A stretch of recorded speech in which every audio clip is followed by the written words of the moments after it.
Bakit nga ba mahal ng mga Ilocano si Vice President Inday Sara Duterte? Yan ang ating pag-uusapan sa videong ito. Pero bago ang lahat mga kapolitika ay huwag kalimutan kayo ay mag-like at mag-subscribe muna dito sa ating YouTube channel para kayo ay updated sa issue ng bansa, issue ng lipunan.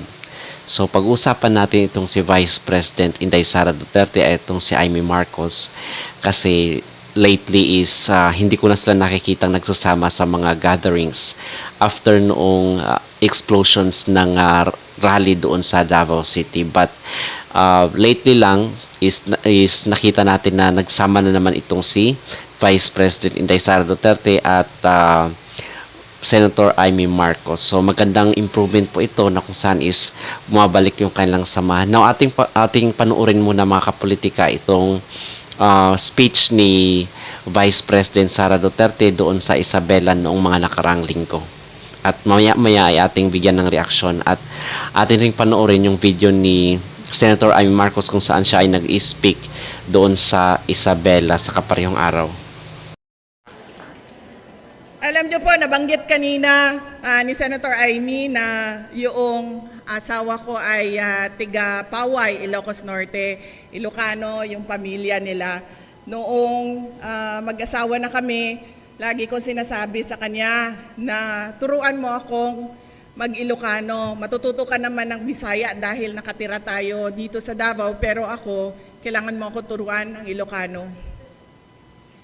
Tinuturuan niya ako, danum, madamdama, alatiit. Yan po, mga maalala ko yan ng mga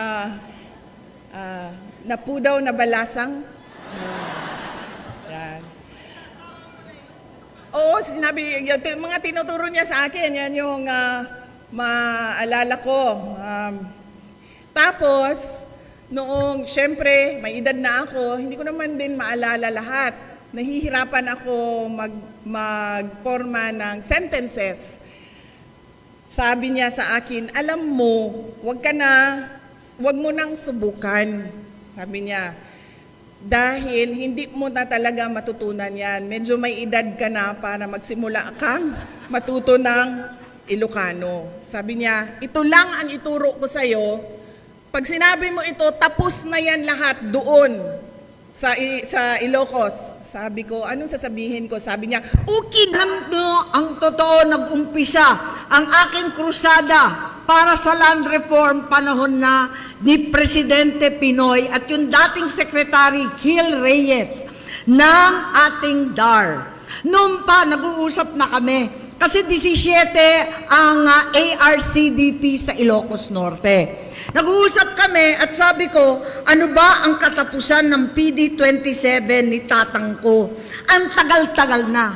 Sabi ni Secretary Reyes, kailangan ipamigay na, iwaras na, ibingay na lahat ng lupa. Paano natin gagawin na kailangan bayaran yan? Lubog sa utang timanalong tayo. Ang sabi niya, hindi. Ang liit-liit ng koleksyon, ang mahal-mahal ng gastos, landmark pie, adapay ti budget ng DAR, ang dami-dami pang kaso ng mga abogado, wala naman ako kolekta, pipigain mo yung magsasaka na walang pambayad, nagpipiga ka lamang ng bato. Kinompute namin, naniwala nga ako, sabi ko, oo nga, mas malaki pa ang pinangkokolekta kesa nakukuha. Kalokohan na itong nangyayari. Dinala ko ngayon kay Presidente Pinoy.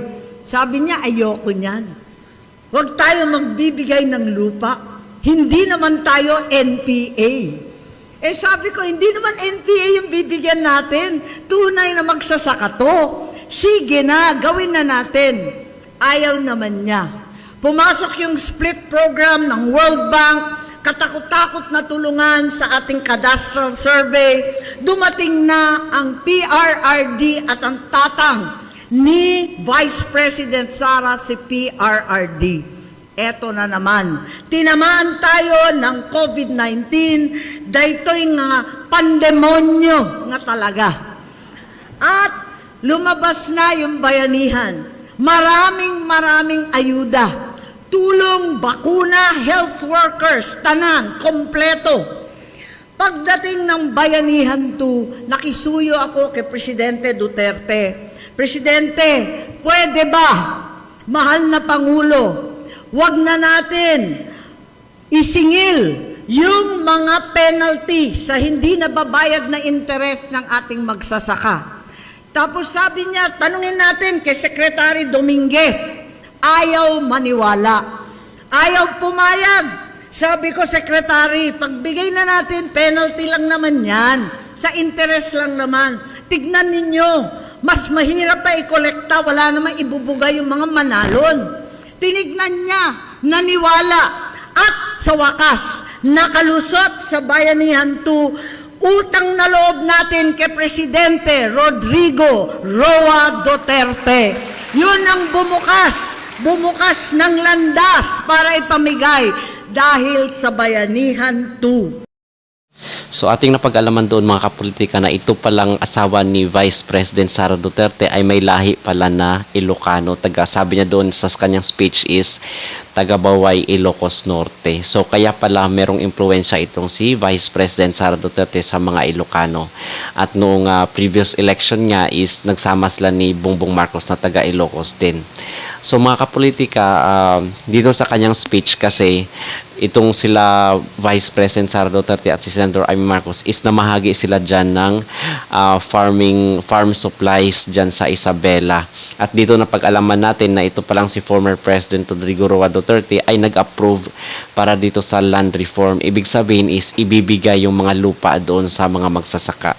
Kasi naalala ko doon sa nakarang administrasyon at kahit dito kay Bongbong Marcos is namahagi sila ng mga lupa sa mga farmers. At doon nga sa Davao City is libo-libo rin yung mga nakatanggap ng lupa doon sa Davao City at some parts ng Caraga region.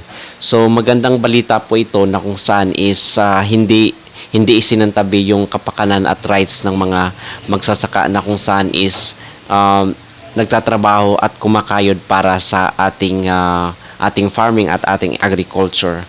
Now atin ring bigyan ng paliwanag yung sinabi ni Inday Sara Duterte na kung saan sinasabi niya na mahalaga daw yung kapayapaan at yung edukasyon sa ating kabataan at gusto niya na magkaroon ng pantay-pantay na edukasyon ang parehong mahihirap at mayayaman.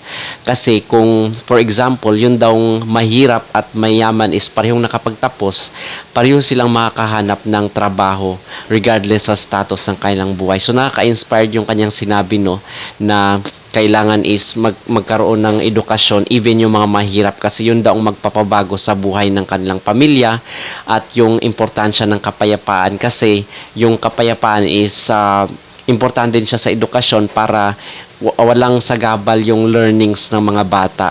And at the same time, yung kaunlaran sa isang lugar at sa isang rehiyon ay importante rin yung kapayapaan kasi paano mag-i-invest yung mga mamumuhunan, yung mga investors kung maraming sigalot at walang kasiguraduhan na mag-prosper ba yung business nila. Okay?